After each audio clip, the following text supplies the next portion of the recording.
All right, let's talk about something that everybody runs into eventually. Workout plateaus. You're training hard, eating right, but progress just stalls. It's super frustrating, but today I want to lay out a handful of tips that are practical advice and things that I've actually implemented with myself and other people, and they just work. Tip number one, this is a big one. It's adding resistance bands into your conventional training, whether that be body weight exercises or free weight exercises. You can add in bands to manipulate and control that strength curve and help you blast through the stick points or the plateaus that you're having in those exercises. So let's break it down. So let's start with some body weight exercises. Now you can do a couple of main things with bands. You can either use them to add resistance to an exercise, or you can use them to subtract resistance from an exercise. And now it's not just like adding more weight to the bar or adding more weight to yourself, because resistance bands have a progressive resistance. The further that you stretch that band, the more resistance that they put out. So when you set them up right, they can really help you find those stick points and accommodate the resistance profile for that exercise to optimize it for helping you to blast through and solve those stick points. So take a push-up, for example. Let's say you're stuck and you can't do more than a couple of push-ups, and like just training push-ups isn't really gonna get you beyond that 2 or 3 reps. So what you can do is use a resistance band to help subtract some resistance off your body weight so that you can go through, do the actual form without having to go on your knees, but you can subtract some resistance off of the bottom of that rep where it's the most difficult and help you to get maybe like 4, 5, 6 push-ups instead of getting just 2. And then you can use different level resistance bands to help you kind of progress and get used to going through that range of motion, getting all the core muscles and everything engaged, and actually going through that full range of motion to build strength. And then eventually you can get rid of the bands and do more regular push-ups. And this applies to anything, whether you're doing a pull-up or a push-up or a dip, body weight exercises. You can add or subtract resistance pretty much the same with resistance bands.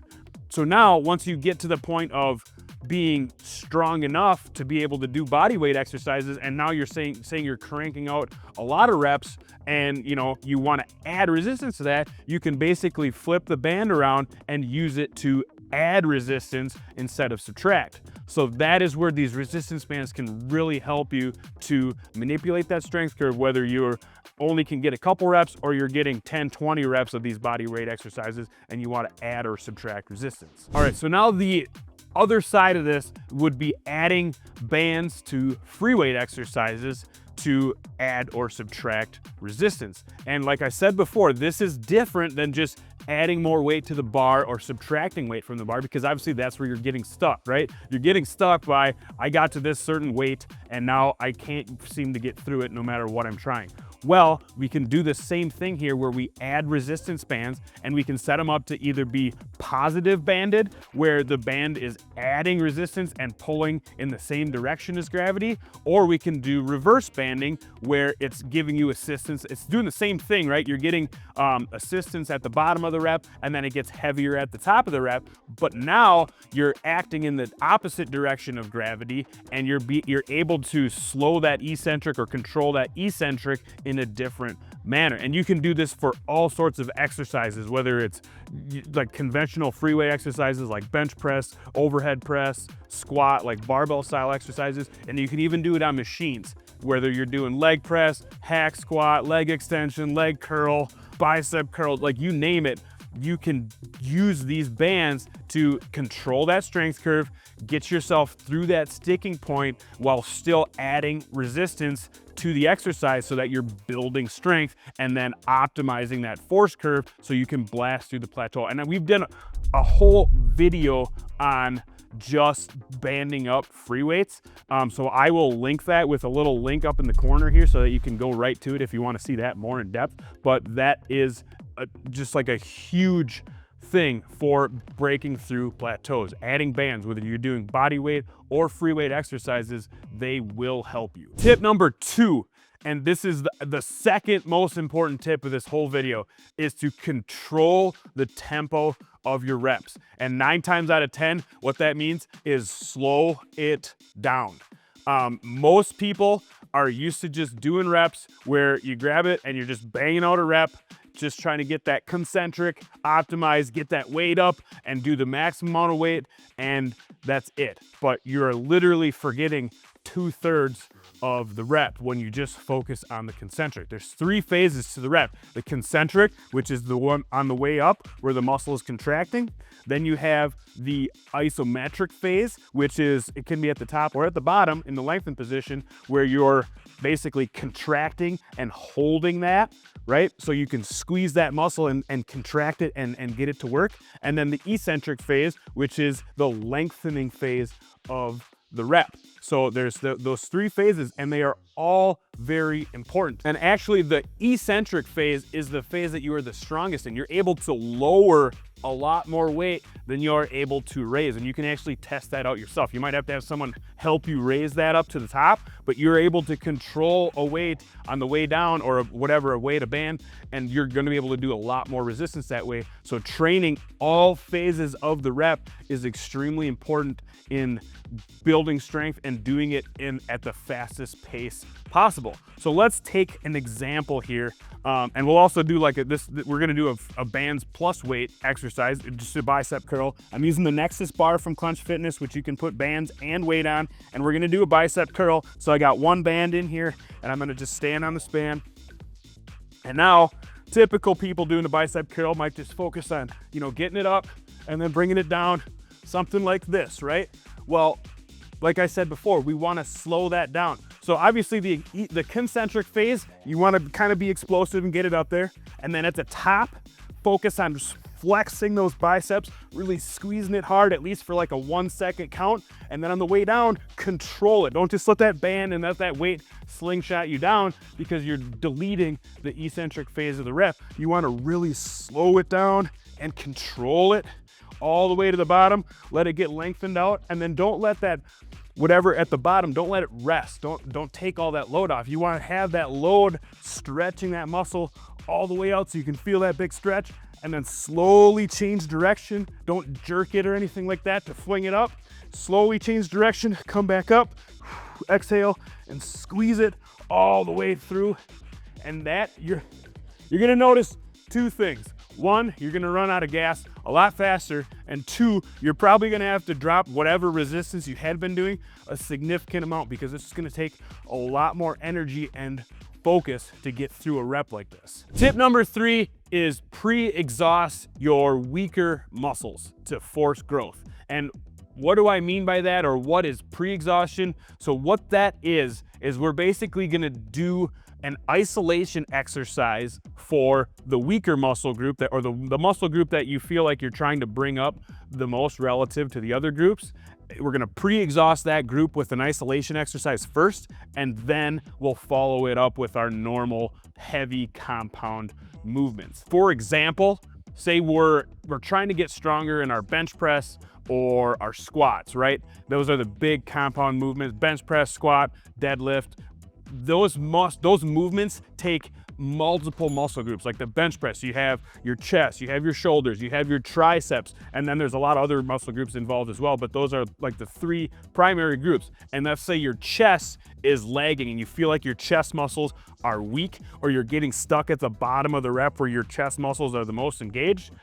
Let's do a pre-exhaust exercise before we hit our bench press. We'll do like some chest flies of some kind, and we'll do a couple 3 sets of those and focus on really squeezing those chest muscles, getting some volume into them, getting them pumped up, and they'll be partially fatigued or pre-exhausted when we jump into our heavy compound lift like a bench press or some other pressing exercise that requires more muscle groups than just the chest. And doing that will basically put more volume through that muscle group and force it to grow over time, so that when you're failing out of that compound exercise, the first muscle group to fail is going to be the weakest one, of course, and you're going to be putting more volume into that to try to force it to grow. Another example for this, down in the leg section, say you're trying to bring up your quads, you would do something like a leg extension or a sissy squat first to really drive volume into your quads, and then jump into the heavy compound exercise like your squats, leg press, hack squat, whatever that one may be. But again, the whole point of this is to force more volume into that weaker muscle group and force it to grow in the compound lift. When you're doing this pre-exhaustion technique, your compound lifts aren't going to go beyond where they currently are. You have to do the pre-exhaust technique for a while and then follow up with a fresh workout where you hit that compound lift first, and you'll notice you'll be stronger in that compound lift because you've now brought up that weak muscle group. Tip number 4 is to go unilateral to solve imbalances. So what do I mean by that? We want to make sure that we're throwing in not just bilateral exercises or compound movements. You want to train a lot of unilateral exercises like single arm curls, single arm chest flies, single arm, single leg stuff that will help to, one, focus on each limb specifically, but also the majority of single limb exercises or unilateral exercises are going to help develop your stabilizer muscles in your core, in your back, everything that stabilizes. Like, think of muscles working across the body. Like when you're doing a single armed fly, like your core and everything has to stabilize and fight that rotation that's going to happen because you're creating this imbalanced torque. When I'm doing a bilateral fly, everything's equal, right? So my stabilizer muscles, my core, my back isn't working as hard because it's basically evened out. The forces are balanced. There's no rotation or anything involved. With all these single unilateral exercises, you're going to have some kind of rotational stability component that arises in the exercise, and that is going to help develop all of those weaker muscle groups, as well as making sure the right side and the left side are balanced. And when you're making programming or making changes to your program to add in unilateral or stability type of exercises, make sure that you're thinking big picture or outside the box. Like, say your bench press is weak and you're like, oh, let's try to do some unilateral upper body stuff to help balance out things. Like you're going to do some unilateral chest flies or unilateral shoulder press, lateral raise, or tricep push downs.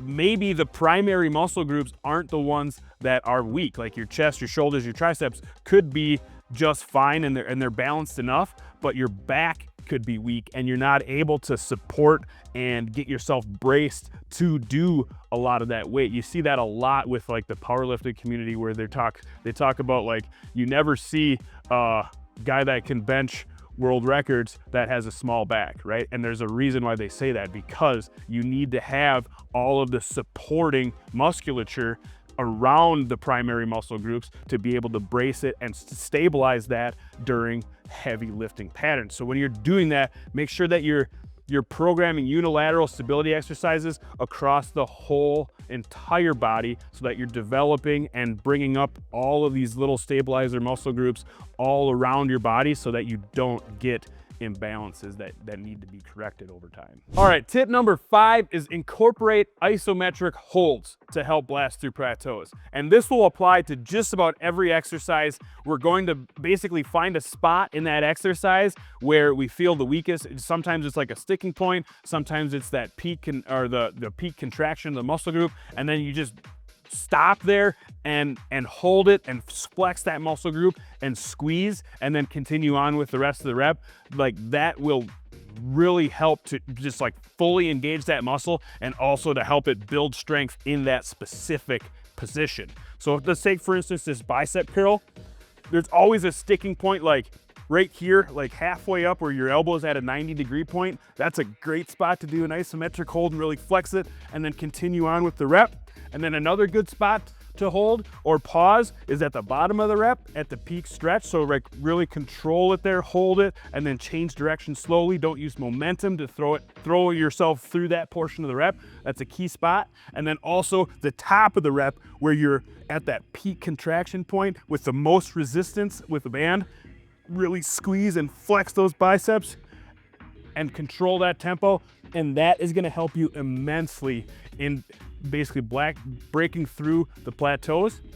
And you can do this like for any exercise. With a bench press, you can pause it at the bottom. or you could pause it like halfway up at that sticking point, or you could pause it at the top where you're squeezing those chest muscles really hard. Same thing for like squats, RDLs, deadlifts. Incorporating those holds will help you to really master that exercise and control the rep. All right, so there are 5 tips to help you blast through plateaus. And also, there's not just for blasting through plateaus. Like, you can use these tips in your everyday training. Like, you don't have to hit a plateau and then throw these in. Like, the goal is to not have a plateau in the first place. And if you use these tips regularly, you should have far less plateaus or none at all, because you're going to continuously force your body, force your muscle groups to progress. Like, that's really all we're doing here, is finding some little ways to force those muscles to grow. Like, that's what we're doing. That's what we're always doing, right? Is trying to grow our muscles. So use these tips and they will definitely help you to keep growth and keep progressing upwards no matter where you're at in the curve.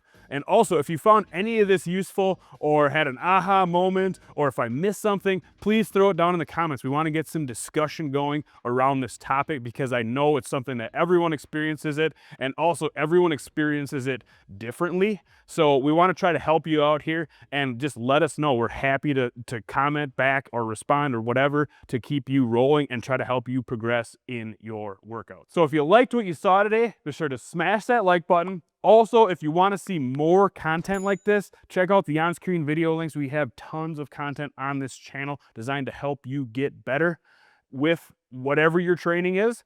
And also, if you need any of the bands or accessories shown today, head over to clenchfitness.com. We would love to hook you up. And thank you so much for watching.